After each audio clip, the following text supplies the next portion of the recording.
need any introduction, really. But they're from Dartmouth, and they've been involved with preventing overdiagnosis conferences from the very beginning to cover yours. So, Steve and Lisa. Second double act. Thanks. We'll have a seamless transition. So thank you very, very much. Let me just start with my disclosures. So first, Lisa and I have no industry funding, and we're seriously thinking of moving to Copenhagen. And if you think about it, it really makes sense. I mean, Danes are consistently ranked among the happiest people in the world, right? And back home,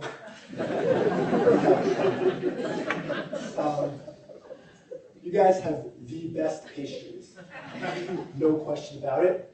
And back home, I mean, even the calendar is better here, right? So here it's August, right? We all understand that. But back home, it's Gastroparesis Awareness Month. It's also Psoriasis Awareness Month. It's also Digestive Tract Paralysis Awareness Month.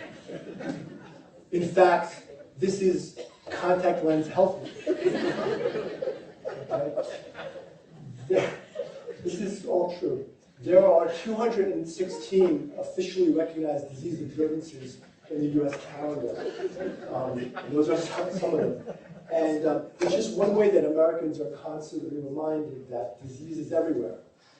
Each of these disease observances is typically part of a broader disease awareness campaign, which looks something like this. So this is a real campaign. This is an ongoing campaign for prediabetes. A number of people talk about prediabetes today. I was very happy to hear that. And prediabetes is a condition where your blood sugar is not abnormally high. And many people have that. And the campaign was sponsored by the U.S. Centers for Disease Control and the American Medical Association. And it's been running for a few years. And the idea is that you may be sick, but you just don't know it. But there's a short quiz you can take to find out. And it asks a couple of questions about age, exercise, blood pressure, family history, and then tells you if you're at risk for pre-diabetes. You can just take this quiz. But the real question, of course, is why worry about pre-diabetes to begin with? The campaign explains why using what is really a standard script. All of these disease awareness campaigns sort of work on the standard script. So here's what it looks like for this one. It starts out by saying, 1 in 3 American adults has prediabetes. So it's asserting that this condition is common. And then it says, but only 10% of them know they have it. So it's underdiagnosed. But it says they're on the road to develop type 2 diabetes within several years, and at increased risk for serious health problems such as stroke and heart disease. So they're saying it's serious. But there are things you can do to reduce your risk, such as increased physical activity and weight loss, and you can help prevent or delay the onset of type 2 diabetes. So this is actionable. So that's the basic script: common, undiagnosed, serious, and actionable. At this point, I think like a lot of the, if like a typical Danish person was confronted with one of these, this pre-diabetes awareness campaign, they'd say, "Tak for coffee." Right, John? Did I say that right? It's okay. Thank you. For the rest of it, that means, really? What, are you kidding me? Does it really make sense to encourage diagnosing prediabetes, which is a risk factor for diabetes, which is a risk factor for itself for micromacular vascular complications? And why do you need a disease label to encourage people to eat sensibly and to exercise? So it's kind of crazy. Now, I gotta say, even though I personally think that this label makes absolutely no sense, I have to admit that when I took the quiz and I pushed that button and it said you were at low risk for prediabetes, I felt good. And I saw my score, and actually I thought, if I answered this one question a little differently, it would be even lower. So it's crazy that the psychological effect these things have. But anyway, so I've been critical about disease awareness campaigns, but to be fair, they can have both good and bad effects. So for example, some of the good effects, they can destigmatize conditions and make it easier for people to talk about them. There have been important disease awareness campaigns about things like AIDS, or incontinence. They can provide genuine education. They can actually improve public health. For example, smoking cessation campaigns, or teaching people the symptoms of stroke or heart attack and when to go for help. But these things can also have bad effects. They often will generate excessive fear, and that makes people feel more vulnerable and less resilient, which is a terrible thing. They can create exaggerated perceptions about disease risk and intervention benefit. They can create social imperatives which deter individual informed choices. And of course, they can lead to overdiagnosis and over-treatment. So take-home message is that with awareness campaigns, you have to be aware. They need to carefully tread this line between genuinely improving health and also undermining public health. And we think it's important to avoid use of excessive fear and exaggeration and to focus on major causes of morbidity and mortality. Now, the balance of good and bad can become especially tenuous when the industry is involved, where campaigns are often just marketing dressed up as education. And let me show you an example. This is a real campaign that's going on right now in the United States. It's for people who have a serious undiagnosed condition. Some of you may have heard of it. Some of you may actually have it. It's called sweating. And the campaign is called Check Your Sweat. And what it says is, it says, embarrassed about excessive sweating, you're not alone, find out what it could be and how others may be coping with it. And it follows the standard script, right? It says, it's common, over 15 million people suffer from it. It's serious, it's so serious, in fact, that it even has a Latin name. It's hyperhidrosis, and if you don't understand it, it says that's a real medical condition. And of course, many people don't know that. Many people aren't aware that they're sweating a lot.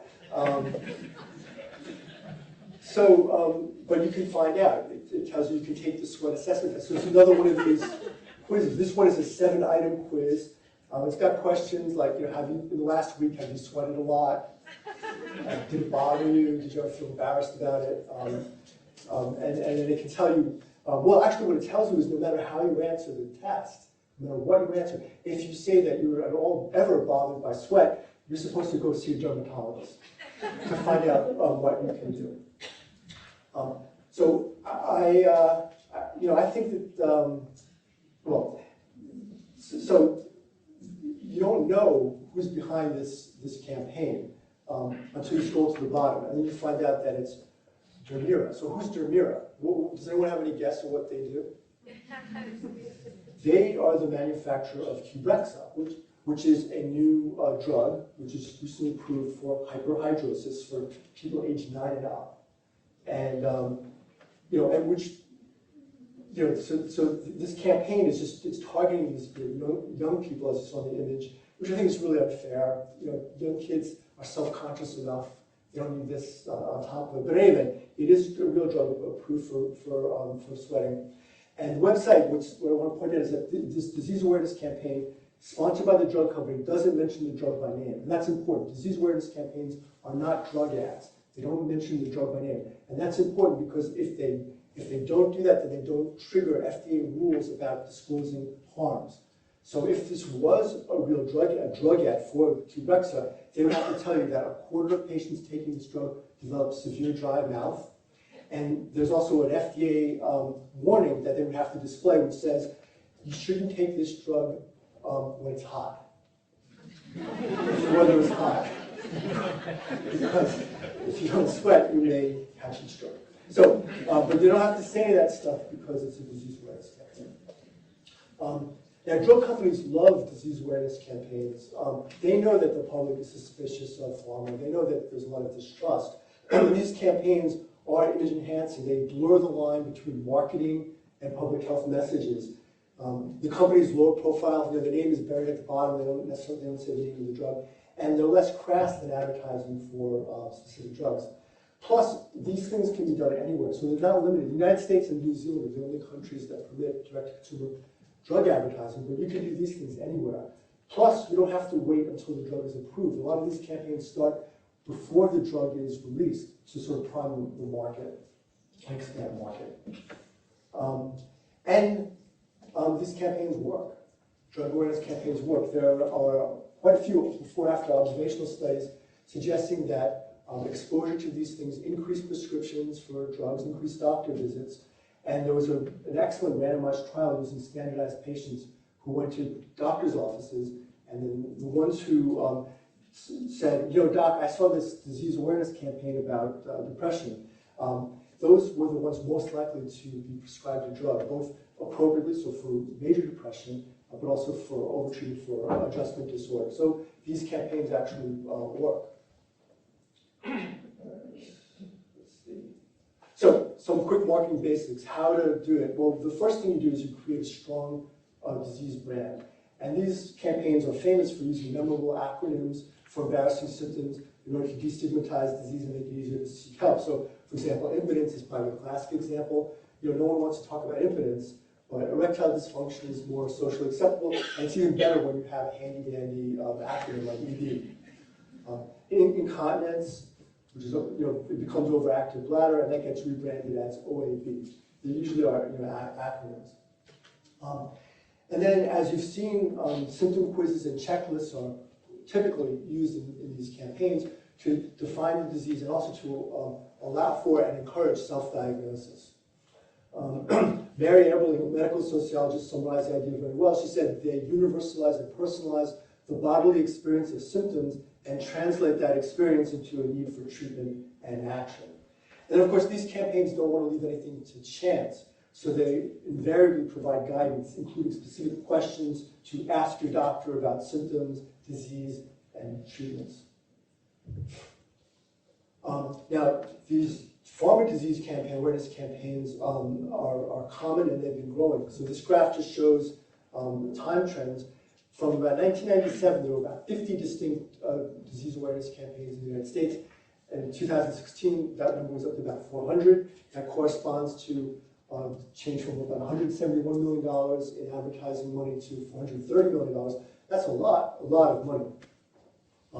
And so what are the kinds of things that they're doing? Things like osteoporosis, smoking cessation, social anxiety, high blood pressure, insomnia, restless leg syndrome, peripheral artery disease, migraines, ADHD, shingles, COPD, low T, that's low testosterone, hepatitis C, EPI, that's a big one, it's called exocrine pancreatic insufficiency, and chronic dry eyes. Now the most concerning, and as you can see, there's a mixture of some serious public health conditions, or issues like smoking cessation, COPD, but a lot of these are symptomatic diseases. And the biggest, you wonder, well, why is this time trend? Why does some appear at some time and some at another time? Does anyone guess? What about the new drugs? Right, they're closely linked to the appearance of a new drug. Right, so when there's a new drug coming out, all of a sudden the company will say, restless leg is a really important problem that people should know about. And then when the drug's patent runs out, what happens to the disease awareness campaign? It goes away. I guess it's not such an important product after all. Now, the worst situation is where pharma, so people with a financial interest, define and expand the disease. Either they fund the panels or they actually run the panels deciding these diseases that medicalize unpleasant life experiences. So this has the worst effect both on public health and on the messaging. And unfortunately, that happens a lot. A lot of these campaigns are directed at those sorts of conditions, like the ones that I've circled here. In 2016, the biggest campaign one was for chronic dry eye disease. And I'll just show you, this is the campaign. It was a $40 million campaign. Had a famous celebrity, that's Jennifer Aniston. And here's the message. There are too many beautiful things to see to let chronic dry eye get in the way. Eye love, that's the name of the campaign, means talking to an eye doctor about your dry, itchy, gritty eyes or occasional blurry vision. Seamless translation.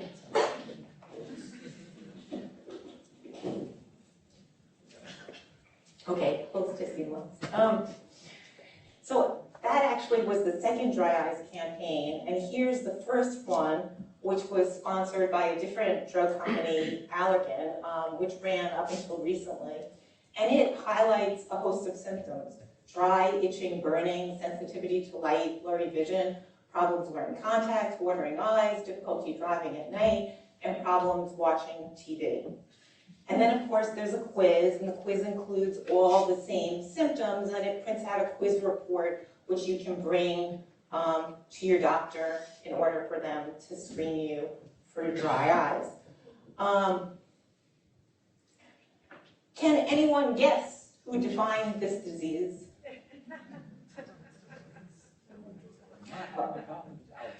I'm sorry? Marketing department at Allergan. Close. It's a broader enterprise than that. A group of 17 drug companies funded the International Dry Eye Workshop in 2007, and they published the definition and a classification scheme in this special issue of the journal Ocular Surface, which is a peer-reviewed, midline indexed journal, okay? Here are the companies, and you can see Allergan in the list. And Allergan is the maker of Restasis, which is the drug that we're going to talk about. And at the very beginning of this special issue is an editorial from the editor-in-chief of Ocular Service, which reads like this: "Last but far from least is a heartfelt thank you to the corporate sponsors who provided the financial resources and encouragement to complete the project." This was quite an undertaking. So now I have a quiz for you that we wrote. How well does Restasis, Allergan's drug, treat the symptoms of chronic dry eyes? And can everyone raise their hands for the answer that feels right? Extremely effective? Moderately effective? Minimally effective? Well, actually, this is a trick question because FDA wasn't convinced it improved symptoms at all. And in fact, it doesn't have an indication for symptoms.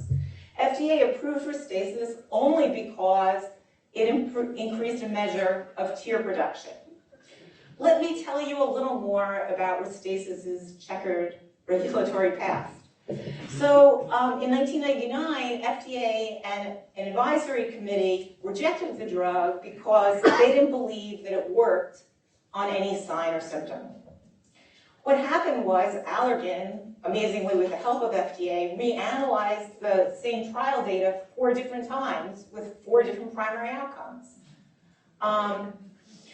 And finally, FDA approved the drug on a surrogate in 2003. So the indication is that more people on Restasis versus placebo had enough wetness on a paper strip put in their eye, so 10 millimeters of wetness on the paper strip, 15% in the Restasis group, 5% in the placebo group.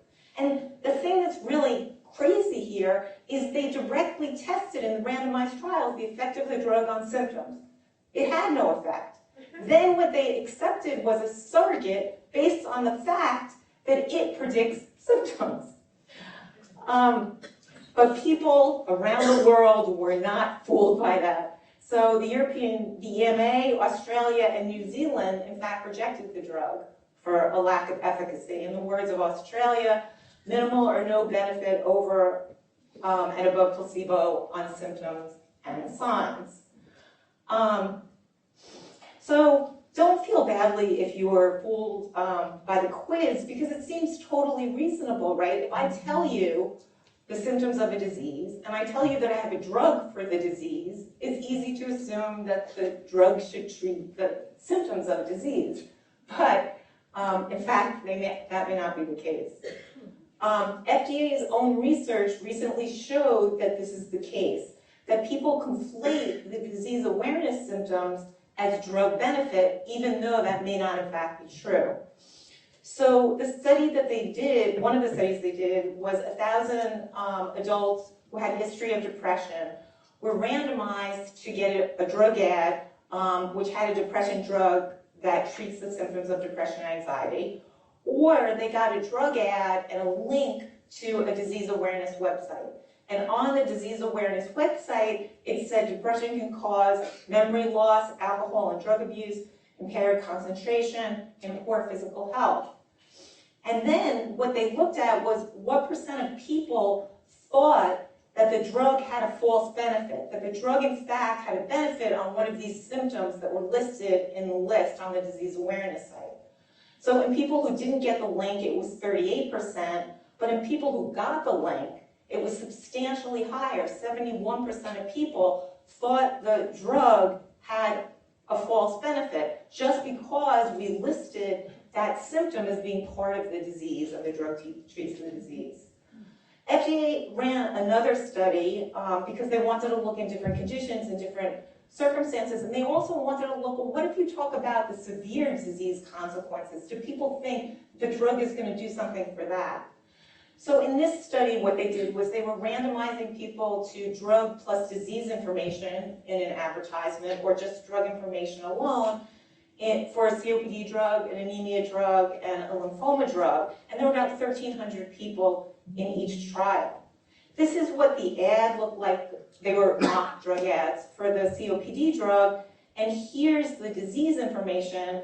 And what it says over here is that, left untreated, COPD can result in death. And in this study, similar to the other study, people believed the false benefit that even though this drug hadn't been proven to reduce death, they thought it did because you were telling them the consequences.